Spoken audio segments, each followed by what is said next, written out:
Hello guys, welcome to Madhu web tech. आज की इस वीडियो में हम जावास्क्रिप्ट में ऐड इवेंट लिस्नर के मेथड के बारे में सीखेंगे। तो मैं एज्यूम करता हूँ इस वीडियो से पहले आपने मेरी इवेंट्स की वीडियो देखी होगी, और अगर नहीं भी देखी तो आपको इवेंट्स के बारे में पता होगा। तो चलिए यहाँ पे सबसे पहले मैं अपना कोडिंग एडिटर ओपन करता हूँ, और यहाँ पे मैंने इंडेक्स में उस बॉक्स को डिज़ाइन किया हुआ है। एक डिव है सिंपल, उसके अंदर एक h1 का टैग है और एक p का टैग है। इसके अंदर थोड़ा सा कंटेंट है, और जस्ट मैंने डिव को आईडी बॉक्स दी हुई है। अब देखें कि हमने अगर इवेंट अप्लाई करना है, फॉर एग्जांपल मैं चाहता हूँ कि इस पर मैं अगर क्लिक करूँ, क्लिक करने पे इसके साइडों पे बॉर्डर लग जाए, तो यहाँ पे मैं कौन सा इवेंट यूज़ करूँगा? ऑन क्लिक इवेंट, जिसके बारे में हम ऑलरेडी पढ़ चुके हैं। तो यहाँ पे मैं उसको कैसे अप्लाई करता था, डिव के अंदर जाके यहाँ पे मैं लिखता था ऑन क्लिक, अपने HTML कोड में ही जाके लिखता था। जिस डिव पे मैंने अप्लाई करना हो, जिस बटन के अंदर अप्लाई करना हो इवेंट, तो उसके अंदर मैं जाके ऑन क्लिक इवेंट इसी तरह लिख देता था। ऑन क्लिक लिखने के बाद यहाँ पे मैं कोई फंक्शन बना लेता था, ABC के नाम से बना लिया या किसी भी नाम से फंक्शन बना लेते थे। और अब अपने जावास्क्रिप्ट कोड में जाके इस फंक्शन को इस फंक्शन में हम जो भी एक्शन परफॉर्म करना चाहते हैं वो लिखते थे, उसके लिए कोड। तो ये तो मैंने HTML कोड में यहाँ पे ऑन क्लिक इवेंट लिख दिया।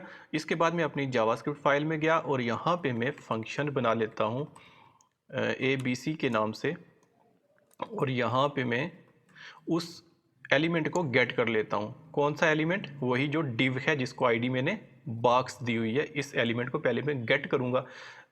इससे पहले आपने डोम की वीडियो भी देखी होगी, उसमें आपने सीख लिया है कि एलिमेंट को कैसे गेट करते हैं। तो document dot gate element by ID से भी कर सकते हैं, और यहाँ पे क्यूरी सेलेक्टर की हेल्प से भी कर सकते हैं, क्यूरी सेलेक्टर। और यहाँ पे मैं उसकी आईडी लिख देता हूँ बॉक्स है, और यहाँ पे हमने गेट कर लिया किसको? उस पूरी डिव को, जिस पे हमने ऑन क्लिक इवेंट जिस पे लगाना है हमने। ठीक है, इस पूरे बॉक्स को हमने गेट कर लिया, इस डिव को। और अब हम इस पे डिज़ाइनिंग करते हैं। मैं इसको एक वेरिएबल के अंदर स्टोर कर लेता हूँ x, ताकि ये लाइन मुझे बार बार ना लिखनी पड़े। मैं यहाँ पे ही आगे कोड लिख सकता था वेरिएबल में स्टोर किए बगैर, लेकिन उस तरह से क्या होगा, एक ही लाइन में वो सारा कोड आ जाएगा, जो कि लाइन की लेंथ काफ़ी बढ़ जाएगी। तो इसलिए मैंने इसको एक वेरिएबल के अंदर स्टोर कर लिया, और यहाँ पे मैं आगे कोड बाकी लिखता हूँ। x डॉट, यानी कि x से मतलब यही लाइन है, x डॉट। उसके बाद स्टाइल में अप्लाई करना चाहता हूँ इस पर, बॉर्डर इक्वल यहाँ पे 1 पिक्सल सॉलिड रेड। 1 पिक्सल की जगह में यहाँ पे 10 पिक्सल कर देता हूँ, और एंड पे सेमीकोलन, और कंट्रोल S सेव करता हूँ। तो चलिए यहाँ पे आके रिफ़्रेश करते हैं इसको, और मैं इस पर क्लिक करता हूँ तो इस पर बॉर्डर लग रही है। लेकिन यहाँ पे भी मैंने इवेंट का ही यूज़ किया है। ऐड इवेंट लिसनर से भी हम इवेंट ही ऐड करते हैं, लेकिन यहाँ पे मैंने क्या किया कि इवेंट को कहाँ पे लिखा? अपने HTML कोड में। जबकि जब हम ऐड इवेंट लिसनर का मेथड यूज़ करेंगे तो हम अपने HTML कोड में इवेंट्स को नहीं लिखेंगे, बल्कि अपने जावास्क्रिप्ट कोड में ही इवेंट्स को लिखेंगे।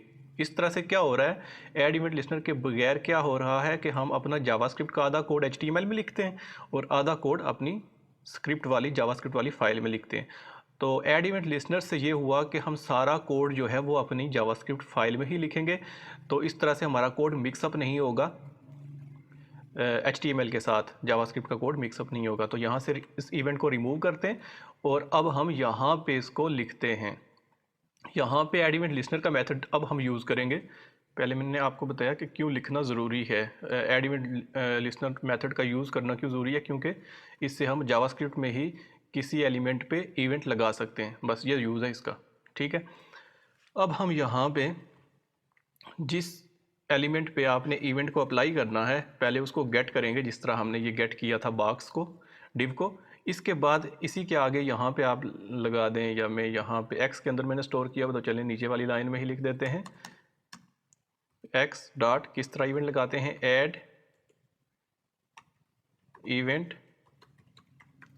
लिसनर, ये मेथड है। तो यहाँ पे राउंड ब्रैकेट्स आ जाएंगी। इसके अंदर 3 पैरामीटर हो सकते हैं। जो थर्ड पैरामीटर है वो होगा ऑप्शनल, लेकिन फर्स्ट 2 जो है वो आपने देने ही देने हैं। फर्स्ट जो पैरामीटर होगा वो आप सिंगल कोट या डबल कोट के अंदर आप इवेंट का नेम लिखेंगे। जैसे मैं कौन सा इवेंट लगा रहा था, ऑन क्लिक इवेंट, तो यहाँ पे मैं ऑन नहीं लिखूंगा। जब हम HTML में लिखते हैं तो तब तो ऑन लिखते हैं, लेकिन जब जावास्क्रिप्ट में लिखते हैं तो यहाँ पे ऐड इवेंट लिसनर के मेथड के साथ हम ऑन क्लिक का यूज़ नहीं करते, हम सिर्फ क्लिक लिखते हैं। चाहे आप माउस इंटर का इवेंट यूज़ करें, उसके बाद कोई और इवेंट माउस लीव का यूज़ करें या की प्रेस, कोई भी आप इवेंट यूज़ करेंगे तो उसके साथ पीछे ऑन नहीं लिखेंगे, जबकि HTML में हम ऑन लिखते थे साथ। ठीक हो गया। ऐड इवेंट लिस्टनर का जो पहला पैरामीटर होगा उसमें इवेंट का नेम होगा, उसके बाद कॉमा डाल के यहाँ पे दूसरा जो पैरामीटर होगा वो फंक्शन का नेम होगा। फंक्शन का नेम जैसे कि ABC है, ठीक है, इस तरह से। और ABC फंक्शन जो है वो नीचे यहाँ पे दोबारा इस लाइन को लिखने की ज़रूरत नहीं है। और यहाँ पे मैं ये करता हूँ कि अब इसको ओपन करते हैं, रिफ़्रेश करते हैं, क्लिक करते हैं, तो ये देखें इस पर बॉर्डर अब भी लग रही है। लेकिन अब हमने क्या किया कि ऑन क्लिक को यहाँ पे अपने HTML कोड में नहीं लिखा, बल्कि जावास्क्रिप्ट में ही उस पर हमने क्लिक का इवेंट अप्लाई कर दिया उस डिव पे। कैसे किया एक दफ़ा मैं आपको रिपीट कर देता हूँ, यहाँ पे एक्सप्लेन कर देता हूँ। सबसे पहले हमने किया कि डॉक्यूमेंट उस ID को गेट किया, डॉक्यूमेंट डॉट क्यूरी सेलेक्टर का यूज़ करके उस पूरी डिव को एक्सेस कर लिया अपने जावास्क्रिप्ट कोड में और उसको एक एक्स वाले वेरिएबल के अंदर स्टोर कर लिया। और आगे हमने क्या किया कि उसी लाइन पे गेट करने के बाद उस पर हमने डॉट लिख के यहाँ पे उस पर ऐड इवेंट लिस्नर का मेथड यूज़ किया और इसके अंदर हमने इवेंट का नेम भी लिखा, उस पर इवेंट लिखा और यहाँ पर फंक्शन का नेम लिखा। इसके बाद हमने फंक्शन के अंदर जो भी डिज़ाइनिंग करनी है वो हम कर देंगे, ठीक है। अब मैं इसको मज़ीद अगर शार्ट करना चाहूँ तो यहाँ पे मैं इसको एक ही लाइन में कर देता हूँ सारा कोड। यहाँ पे देखें डॉक्यूमेंट, पीछे वेरिएबल भी मैंने ख़त्म कर दिया। इसके बाद एक्स लिखने की अब मुझे ज़रूरत नहीं है चूँकि है ही नहीं एक्स वेरिएबल, तो मैं इसको ऊपर वाली लाइन में यहाँ सेमीकोलन भी ख़त्म कर देते हैं। एक ही लाइन के अंदर आ गया ये। उसके बाद यहाँ पे इसको मज़ीद यहाँ पे ABC मैंने फंक्शन कॉल किया है ना, तो यहाँ पे आप डायरेक्टली फंक्शन को भी लिख सकते हैं। इसी फंक्शन को आप यहाँ से कट करें और आप यहाँ पे लिख दें। ये थोड़ी सी लाइन आगे चली गई है तो मैं इसको फिर नीचे कर देता हूँ। और यहाँ पे x तो है नहीं कुछ, तो x की जगह हम क्या यूज़ करेंगे, हम इस पूरी लाइन को लिखेंगे। लेकिन इस पूरी लाइन को लिखने के बजाय आप यहाँ पे दिस लिख दें, ठीक है। दिस का मतलब होगा कि यही document dot query selector hash box ही है, ठीक है। ये एलिमेंट है, इस एलिमेंट पे हम ऐड इवेंट लिस्टनर का मेथड यूज़ कर रहे हैं। ऐड इवेंट लिस्टनर का मेथड यूज़ करने के बाद उस पर क्यों यूज़ कर रहे हैं, क्लिक का इवेंट लगाने के लिए। और उसके बाद फंक्शन के अंदर जो भी डिज़ाइन करना है, जो भी आप HTML चेंज करना चाहते हैं, उसकी टेक्स्ट चेंज करना चाहते हैं, कोई भी आप डोम का एक्शन कोई भी परफॉर्म करना चाहते हैं वो आप कर सकते हैं, ठीक है। अब हमने यहाँ पे रिफ़्रेश करना है और ये लग गई बॉर्डर। अब हम मज़ीद इसमें कुछ इवेंट्स लगाते हैं। यही कोड में कॉपी पेस्ट करूँगा, इसको कॉपी किया और नीचे यहाँ पे पेस्ट कर देते हैं। और अब क्लिक की जगह मैं कोई और इवेंट यूज़ करता हूँ, जैसे कि माउस इंटर। जब हम अपने HTML में लिखते थे इस माउस इंटर को, तो हम लिखते थे ऑन माउस इंटर। यहाँ पे सिर्फ माउस इंटर लिखेंगे और यहाँ पे फंक्शन जो है ABC कॉल हो रहा है, तो चाहे कोई भी हो, ABC हो, XYZ हो, कोई भी फंक्शन हो। तो उसके बाद हमने उस पर क्या करना है, अब मैं बॉर्डर के बजाय यहाँ पे उसका बैकग्राउंड कलर चेंज करना चाहता हूँ। बैकग्राउंड कलर, और यहाँ पे मैं इसको लिख देता हूँ नेवी। बैकग्राउंड कलर कौन सा कर दिया, नेवी। किस इवेंट पे, माउस इंटर करने पे, क्लिक पे नहीं। क्लिक पे क्या होगा, बॉर्डर लगेगी, और माउस इंटर करने पे यानी कि उस पर जब माउस लेके जाएंगे तो उसका बैकग्राउंड कलर क्या हो जाएगा, नेवी।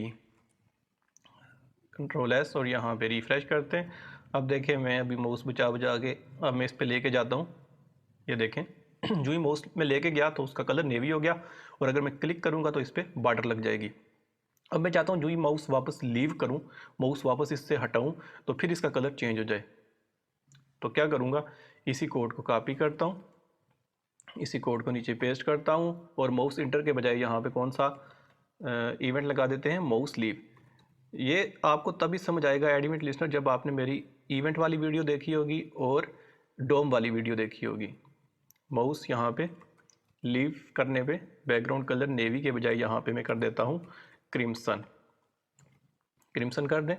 और अब देखें यहाँ पे आके अगर रिफ़्रेश करते हैं इसको, और अब मैं माउस लेके जाता हूँ, ब्लू हो गया, और क्लिक करता हूँ बॉर्डर लग गई। माउस लीव करता हूँ तो देखें उसका कलर क्रिम्सन हो गया।